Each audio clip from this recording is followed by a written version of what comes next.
இன்னைக்கு சிறையலிக்கு ஆசை எபிசோடில் முத்துவுக்கும் ரோகிணி யார் என்ன அப்படிங்கிற ஒரு விவரம் தெரிய வரக்கூடிய ஒரு சுச்சுவேஷன் வந்துடுது.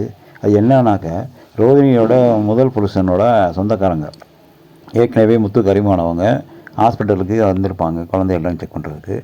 திருப்பி அகைன் அவங்க ஊருக்கு வர்றாங்க. வர நேரத்தில் அந்த ரோகிணி தான், அதாவது கல்யாணி பையனை தான் நம்மளை மீட் பண்ண மாட்டுறாங்க, நம்மளை பார்க்க மாட்டுறாங்க, நம்ம மேலே வெறுப்பாக இருக்காங்க.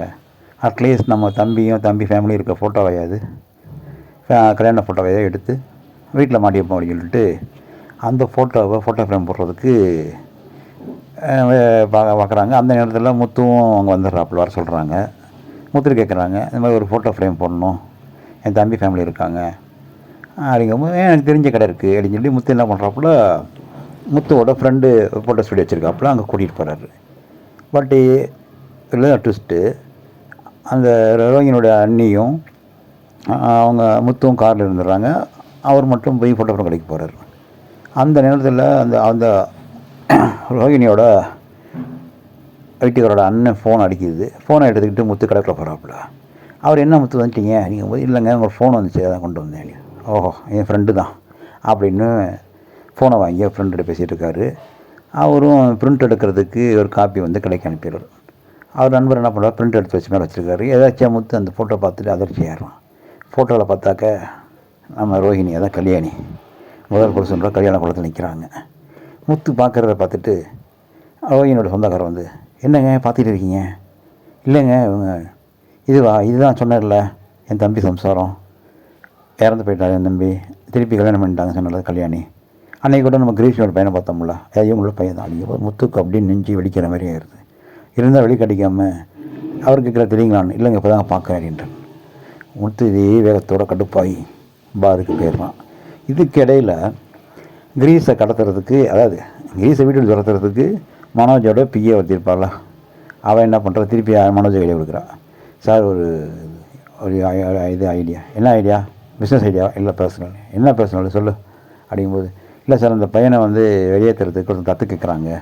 ஆமாம், ஏற்கனவே பிரச்சனையாகிடுச்சு, திருப்பி இது வேறையா? சும்மா இருமா. இல்லை சார் அது வேறு, இவங்க வந்து லண்டனில் இருக்காங்க, அவங்க வந்து ரொம்ப வயசான தம்பதிங்க, அவங்க வந்து 25 லட்ச ரூபா வரைக்கும் பணம் கொடுக்க ரெடியாக இருக்கிறாங்க அப்படின்னு. உடனே டாக்குன்னு மனோஜ் மண்டையில் பல் பெரியுது.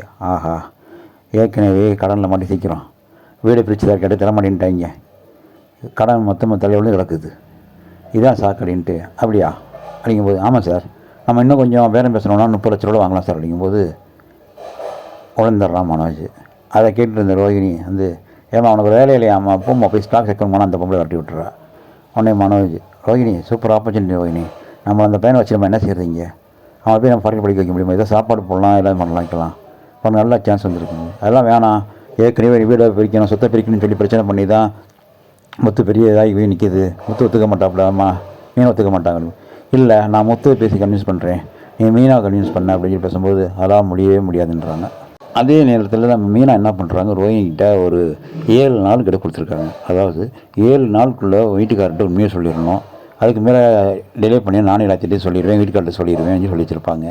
இந்த 7 நாள் எக்ஸ்டென்ஷனை 7 நாள் கடுவை எக்ஸ்டென்ஸ் பண்ணுறதுக்காக மீனாவை பார்க்குறதுக்கு ரோஹிணி வருவாள்.